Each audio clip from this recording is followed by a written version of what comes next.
La Cour de cassation a accordé la liberté provisoire au président de l'UNC Vital Kamerhe ce lundi 6 décembre 2021. Le gouvernement a annoncé quelques mesures de prévention pour lutter contre le coronavirus. Au cours d'une conférence de presse tenue ce lundi 6 décembre à Kinshasa, le candidat malheureux à la présidentielle de 2018, Noël Tchani, est revenu sur l'importance de sa proposition de loi. Il est temps de vous informer, mesdames et messieurs, bienvenue dans cette nouvelle session d'information à la télévision de l'éducation. Dans l'actualité, la Cour de cassation a accordé une liberté provisoire au président de l'UNC Vital Kamerhe ce lundi 6 décembre 2021. Plusieurs sources confirment cette décision. Le gouvernement a annoncé quelques mesures de prévention pour renforcer et lutter contre le coronavirus, entre autres le port obligatoire et correct des masques dans tous les espaces publics. Suivez Patrick Mouyaya, porte-parole du gouvernement. Suite à une légère progression des cas de Covid-19 en République démocratique du Congo, à l'apparition du nouveau variant Omicron en Afrique australe, et à la recrudescence de la pandémie dans plusieurs pays du monde, le président de la République, chef de l'État, Félix Antoine Tshisekedi Tshilombo, a présidé hier samedi 4 décembre une réunion du comité multisectoriel de riposte élargie à la task force présidentielle. Au cours de cette réunion, une série de mesures a été prise. Ces dernières ont trois objectifs principaux. Limiter l'importation des cas infectés.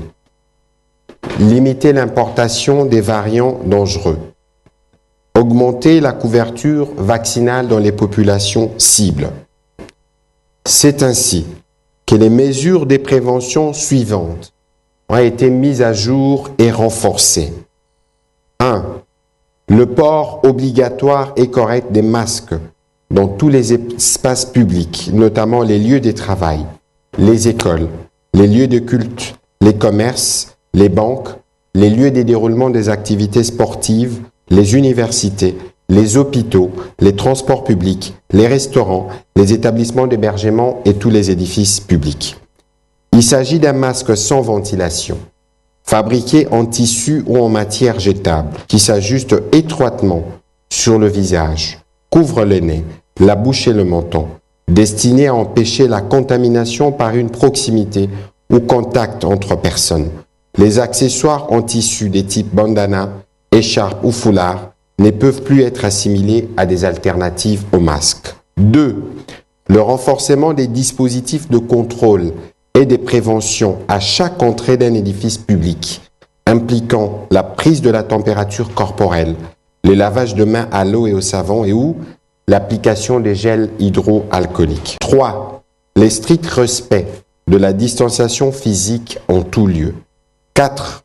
Pour tout accès au territoire national, l'obligation aux voyageurs de présenter à la frontière une attestation médicale du test Covid-19 PCR négatif réalisé en déant 72 heures du départ dans les pays d'origine ou de provenance. 5. Pour tout accès sur le territoire national, les voyageurs doivent être soumis au test PCR Covid-19 et ou antigénique rapide réalisé par les services du ministère de la Santé publique, Hygiène et Prévention. Particulièrement pour les voyageurs en provenance de pays à haute circulation de Covid-19. Un test RT-PCR rapide réalisé aux frontières est strictement obligatoire. 6. Pour toute sortie du territoire national, l'obligation aux voyageurs de nationalité congolaise ou étrangère, résidant ou ayant séjourné en République démocratique du Congo, de présenter une attestation médicale confirmant les résultats PCR Covid-19 négatifs réalisés moins de 72 heures avant le voyage par l'Institut national de recherche biomédicale INRB ou dans toute autre formation médicale dûment agréée par le ministère ayant la santé publique, l'hygiène et la prévention dans ses attributions. Toujours dans le même registre, parmi d'autres mesures, les manifestations publiques et la vaccination. Suivez encore une fois de plus Patrick Mouyaya, porte-parole du gouvernement. 11. Les manifestations publiques, réunions, célébrations, mariages, réception après funérailles, anniversaires, rencontres sportives, concerts, etc., se déroulant dans un espace extérieur ou privé ne devront pas excéder plus de 50% de la capacité. 12. Les veillées mortuaires dans les funérariums et ou à domicile sont strictement interdits. Les dépouilles mortelles seront directement conduites de la morgue au lieu d'inhumation avec un nombre d'accompagnateurs n'excédant pas 50 personnes. 13. L'administration publique, les entreprises publiques ainsi que privées demeurent ouvertes à 50% de leur capacité d'accueil. L'obligation est faite à tous les employeurs à faire preuve d'une gestion efficiente du personnel et les recours, le cas échéant, au travail à distance ou télétravail est conseillé. 14. Les universités et les milieux scolaires demeurent ouverts avec le renforcement du strict respect des gestes barrières tels que repris au point 2, tandis que les églises sont astreintes à réduire les nombres de participants à 50% maximum de leur capacité d'accueil lors des cultes et à respecter les mesures barrières ainsi que la distanciation sociale. 15. Afin de limiter le plus possible le contact physique entre les personnes, les bars, terrasses, discothèques et boîtes de nuit peuvent fonctionner normalement dans les stricts respects de gestes barrières. 16. L'obligation de se faire tester régulièrement devant tout associé ou non à la fièvre pour toutes les personnes à risque ou les plus exposées, à l'aide des tests rapides, à savoir les professionnels de santé, les personnels enseignants, les agents et cadres des entreprises publiques et privées, et ou toute autre personne exerçant une activité nécessitant de nombreux contacts. 17. La police nationale congolaise, le service de sécurité, ainsi que les services œuvrant aux frontières, en l'occurrence la Direction générale de migration et les programmes nationaux d'hygiène aux frontières sont tenus de veiller au respect strict de présentes dispositions. 18. Les gouverneurs de province ont la latitude de prendre des mesures d'application spécifiques pour la mise en œuvre des dispositions actuelles. 19. Outre les mesures de prévention précitées, le gouvernement recommande fortement la vaccination contre la COVID-19 à toute la population. 20 et enfin, tout contrevenant sera soumis à des sanctions administratives infligées par l'autorité administrative du ressort. Voilà, mesdames et messieurs, les conclusions de la réunion tenue hier sous la présidence du chef de l'État et nous vous avons annoncé les mesures renforcées contre la propagation de la COVID-19. Cette communication sera complétée par celle du ministre de la Santé de manière synthétique, ensuite par le gouverneur de la ville, province de Kinshasa, pour nous permettre d'être complets sur ce sujet. La prévention étant la principale stratégie du gouvernement. La coordination des députés nationaux révolutionnaires condamne le propos outragé de l'honorable Délice Sanga à l'endroit du président de l'Assemblée nationale, Christophe Mbosso-Kodia. Suivez leur déclaration. La coordination des députés nationaux révolutionnaires, membres de l'Union sacrée, a suivi avec consternation et indignation les propos outrageants de l'honorable Délice Sanga à l'endroit du président de l'Assemblée nationale, l'honorable Mbosso-Kodia Christophe, lors de la plénière de ce vendredi 3 décembre 2021.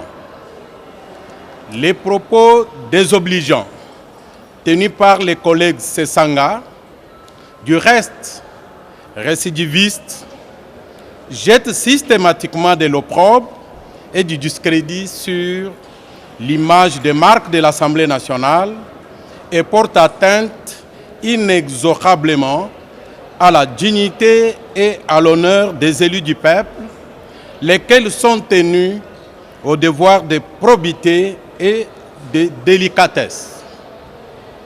La coordination des députés nationaux révolutionnaires condamne avec fermeté tout comportement impropre de nature à décrédibiliser les institutions de la République et à ternir le prestige de l'Assemblée nationale, qui est la deuxième institution de la République. Fort de cette attitude blâmable, la coordination des députés nationaux révolutionnaires exige sans désemparer aux collègues incriminés la présentation officielle à la plus prochaine plénière des excuses révérencieuses au peuple congolais, au gouvernement de la République, à la représentation nationale ainsi qu'à son président, dont la personnalité a été exposée au mépris du public, sous peine d'un déréfèrement de la question au comité de sages, et c'est conformément aux dispositions pertinentes du règlement intérieur de l'Assemblée nationale. La coordination des députés nationaux révolutionnaires appelle, dans ce cadre, tous les honorables députés nationaux à se désolidariser du collègue récalcitrant et à s'engager, en vertu de la Constitution et des dispositions pertinentes du règlement intérieur de l'Assemblée nationale, à préserver le prestige et la dignité de l'Assemblée nationale. Comme annoncé au sommaire, proposition de loi Tchani sur le verrouillage d'accès aux fonctions des souverainetés, défis et perspectives. Tel était le thème qui a fait l'objet de la conférence de presse tenue ce lundi 6 décembre 2021 à Kinshasa par Noël Tchani. Moyen Vita, candidat malheureux à la présidentielle de 2018, Ruth Mboudi et Jenny Menga pour plus de précisions. Les candidats malheureux à la présidentielle de 2018, les docteurs Noël Tchani, a tenu une conférence de presse ce lundi 6 décembre sous le thème proposition de la loi Tchani sur les verrouillages d'accès aux fonctions de souveraineté, défis et perspectives. Dans son exposé, le docteur Noël Tchani est revenu sur l'importance de sa proposition de loi qui a pour objectif de protéger les fonctions de souveraineté afin d'avoir un Congo meilleur dans l'avenir et de vivre mieux dans tous les domaines. Ces derniers a demandé le soutien du gouvernement à sa proposition de loi pour que le Congo soit un pays spécial. Étant donné que la souveraineté est un bien précieux sans lequel la RDC cesserait d'exister en tant que pays, faisons le nécessaire pour protéger notre patrimoine commun tout en le préservant pour les générations futures. Car nous allons passer, mais qu'est-ce que nous allons léguer pour les générations futures? Mes chers compatriotes, mesdames et messieurs, pour terminer, les Congolais sont en droit de rêver d'un Congo meilleur par rapport à celui que nous avons aujourd'hui. Nous avons droit de rêver du bonheur dans notre propre pays, à l'instar d'autres peuples du monde comme les Américains, les Français, les Japonais, les Chinois et les Sud-Africains. Nous sommes à même d'échanger notre destin commun et de vivre mieux dans ce Congo qui a tant fait pour nous tous et nous a tout donné. Mon rêve à moi et celui de chaque Congolais et de tous les Congolais. Le rêve consiste pour un Congolais à ne pas émigrer à l'étranger, à rester chez lui au pays, à y vivre en paix, en sécurité et en toute tranquillité, car nul n'est mieux ailleurs. Retenons que plusieurs questions d'actualité étaient posées à cette conférence, notamment les dossiers de la Commission électorale nationale indépendante, l'évolution de l'état des sièges à l'est du pays et autres. Changeant des chapitres, le président national du mouvement des solidarités pour les changements, Laurent Batoumona, a ouvert le dimanche 5 décembre 2021 dans la commune de Kassavoubou le bureau de l'interfédération du Funa. La cérémonie a été rehaussée de la présence des cadres et sympathisants de ces partis alliés à l'UDPS. C'est Nomi Katako pour ces reportages. C'était à l'occasion de l'inauguration du bureau de l'interfédération de Funa du mouvement de solidarité pour le changement que son autorité morale, l'honorable Laurent Batoumona, a présidé la cérémonie de l'inauguration de ce nouveau bureau de l'interfédéral qui est dirigé par Maître Hervé Issaï. En présence des cadres et membres du parti MSC venus pour assister à cette activité.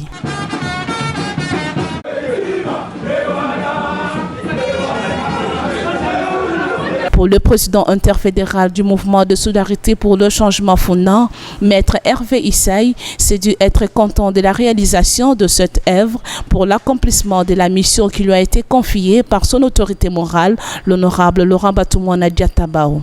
D'abord, journal Elo, pour Nabiso za journal Essengo, parce que Biso, mouvement de solidarité pour le changement, Biso Banzoi ya Congo, Banzoi ya honorable Laurent Batoumona Diatabao, na cadre kaka, il y a expansion, na cadre, il y a envahissement, tu décides qu'il faut envahir le district qui a Funa, c'est-à-dire le mouvement de solidarité pour le changement est récupéré première place dans le district à Funa.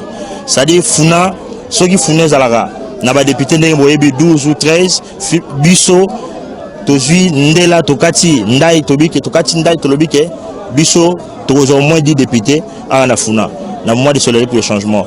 Il y a un autre qui a inauguré siège na Biso Interfédération, Oyo, Binomoro Bomoni, siège, il y a Masolonio Sofune Bandobeta Mao.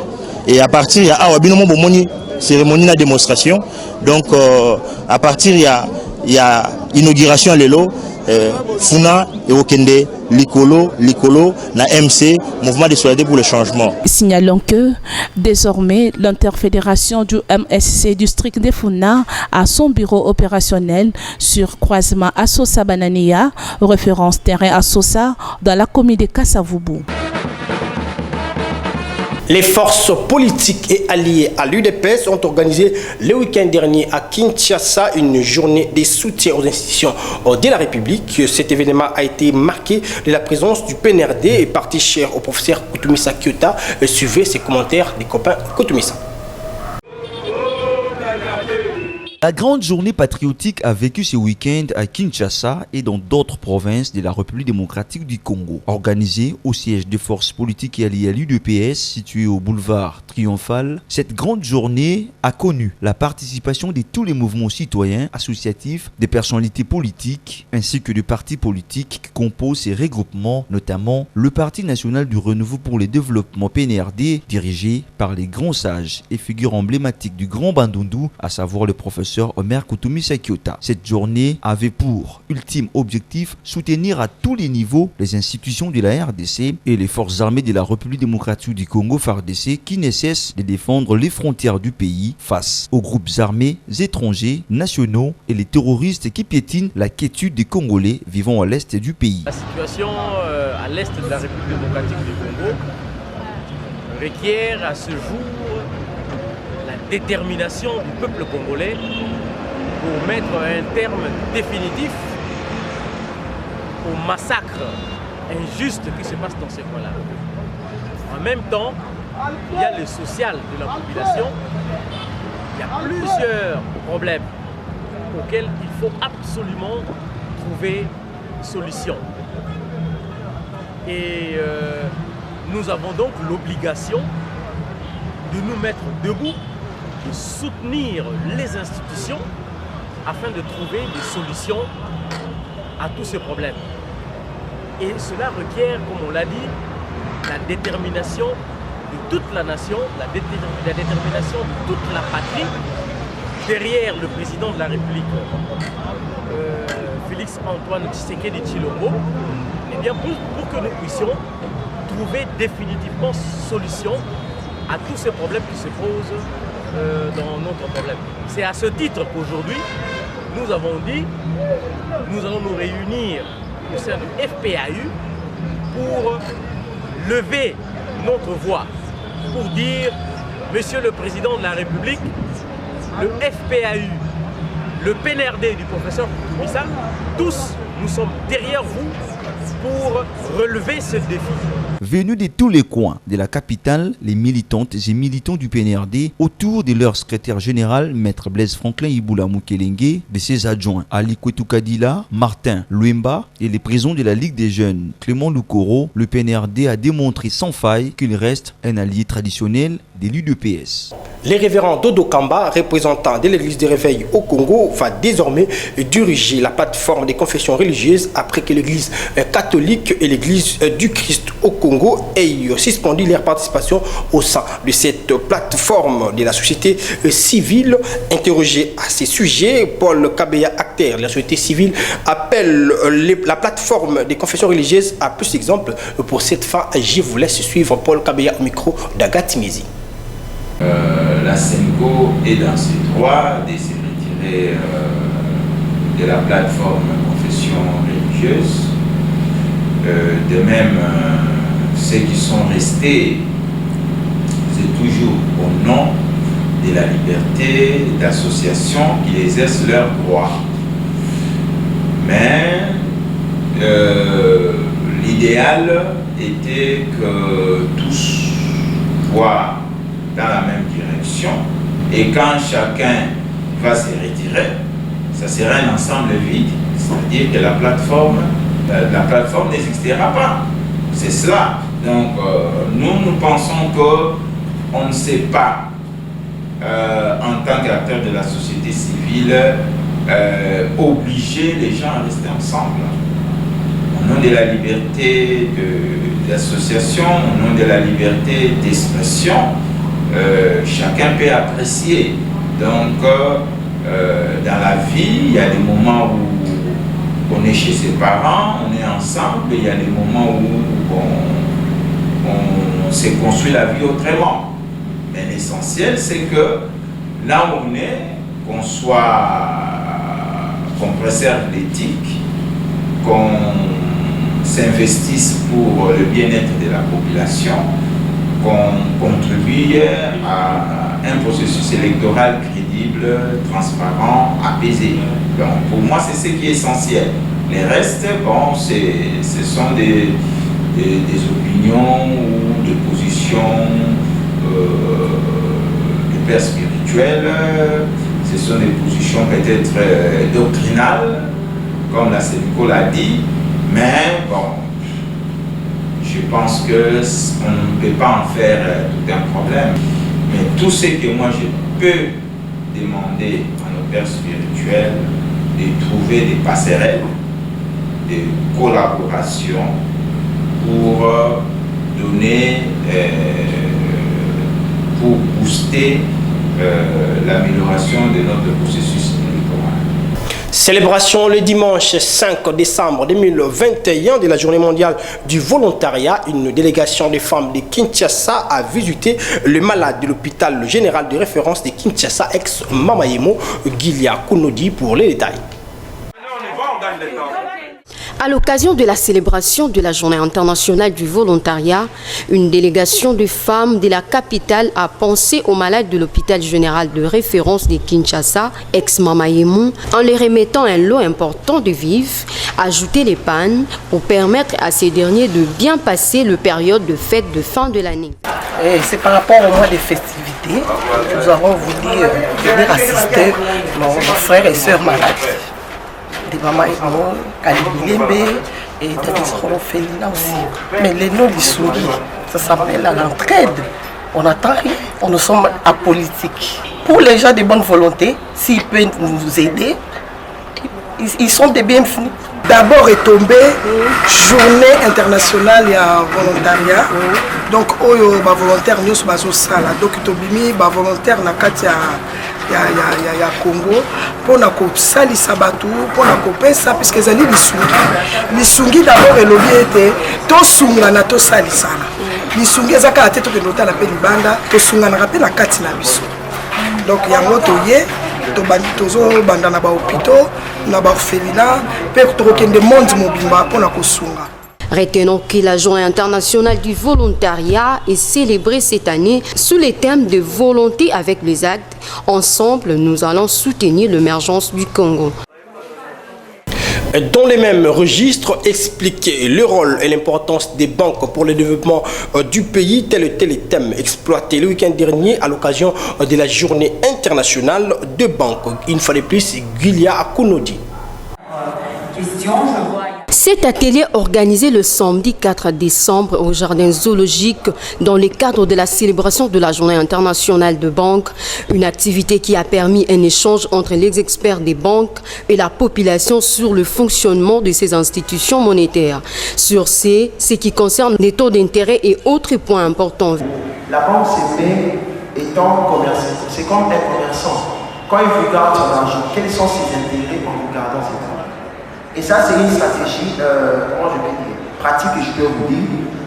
Le juif, quand ils ont eu des problèmes en Allemagne, ils ont fait quoi? Ils ont remis tout ce qu'ils avaient. Ils commençaient à faire de prêts d'argent avec ce qu'ils avaient. Quand vous pouviez vous réunir 4, 5, 6 mamans, vous réunissez vos fonds, vous mettez à la banque. Vous savez que non, quand tel montant sortira, maman tel aura ça. C'est une stratégie que je vous donne. Le système banquier qui nous a été légué par les colonisateurs ne nous favorise en rien. Ça, c'est vrai. Des deux, nous avons des têtes, des Congolais intelligents qui travaillent aujourd'hui dans des banques peut-être pendant 10, 20 ans. Ils ont de l'expérience. Mais pourquoi est-ce que par rapport à nous les femmes rurales, nous les agriculteurs, quand nous sollicitons des prêts auprès des banques, les taux de remboursement nous dépassent? Retenons que la journée internationale de banque est célébrée le 4 décembre de chaque année dans l'objectif d'expliquer à la population l'importance et le rôle de banque dans la société humaine. C'est bien, c'est quoi, Parlons province dans ce journal, dans les Kwango, 3 territoires touchés au problème de la malnutrition aiguë. Il s'agit de Kaimba, Kenge et Kasongolunda comme épicentre de ces fléaux. Pour en savoir plus, suivez Didier Chikita, ministre provincial de la Santé du Kwango, joint au téléphone par copain Koutoumissa. La situation de la malnutrition dans le Kwango, c'est un problème connu de tout le monde et je pense que les statistiques aussi sont connues. La province, nous sommes presque autour de 48%. Et les causes, comme vous pouvez vous l'imaginer, c'est d'abord la situation socio-économique de la population, les us et coutumes sont presque les causes les plus probables et la précarité évidemment de la vie au quotidien. Et par rapport aux interventions, plusieurs approches ont été déjà essayées au niveau de la province et la dernière c'est la nutrition assise communautaire avec plusieurs intervenants et nous sommes même en train d'évaluer la dernière phase. Il y a eu le Caritas International, Caritas Congo, Fonds Livre, Médecins d'Afrique, qui interviennent dans les 14 zones de santé. Et nous sommes presque fin projet. Et nous sommes en train d'évaluer cette intervention qui, à mon sens, n'a pas encore donné les résultats escomptés. Mais les interventions sont là et on est en train d'éviter par rapport à ça. Une alimentation diversifiée est faite de tous les nutriments possibles par rapport à l'état nutritionnel. Donc les gens doivent quitter les anciennes habitudes alimentaires de prendre que du manioc par exemple sans maïs, des régimes non protéiques, tout ça, c'est ça qu'on est en train de conseiller. En fait, c'est ça l'approche qu'on a pris avec la nutrition assise communautaire, c'est demander à la population de s'approprier de certaines pratiques qui puissent améliorer l'état nutritionnel. En Ituri, arrivé dans la ville de Bunia pour une mission parlementaire, le collectif des élus nationaux des 26 provinces appelle ainsi les réfractaires à adhérer au processus du développement. Suivez cet élément de Naomi Katako.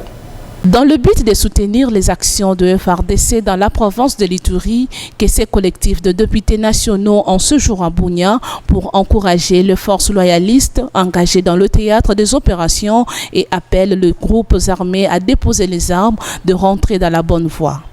Au sujet de la mutualisation des forces entre la République démocratique du Congo et l'Ouganda pour neutraliser les forces négatives, l'honorable Gracia Ignatias, coordonnateur de ces collectifs, s'est dit être rassuré de la victoire. Si le chef de l'État, dans ses prérogatives, a décidé de décréter l'état de siège, c'est dans ses prérogatives. Après un mois, c'est l'Assemblée nationale qui a les prérogatives de proroger. Et chaque fois, vous avez vu, la prorogation est faite après avoir voté en majorité. Nous ne devons que nous incliner. Nous sommes face à un ennemi qui vit parmi la population, qui collabore avec notre population. Donc, nous n'allons pas vous dire ce qui est prévu. Franchement, vous allez nous excuser, mais on ne saura pas vous dire parce que c'est un secret de défense. On va mutualiser ces efforts et on va respecter les droits humanitaires. Et les gouvernements travaillent jour et nuit pour que tout soit bien fait. Il faut préciser que plusieurs rencontres sont prévues dans l'agenda de ces élus pour sensibiliser toute la population à barrer la route à toute force visant à déstabiliser la province de l'Ituri.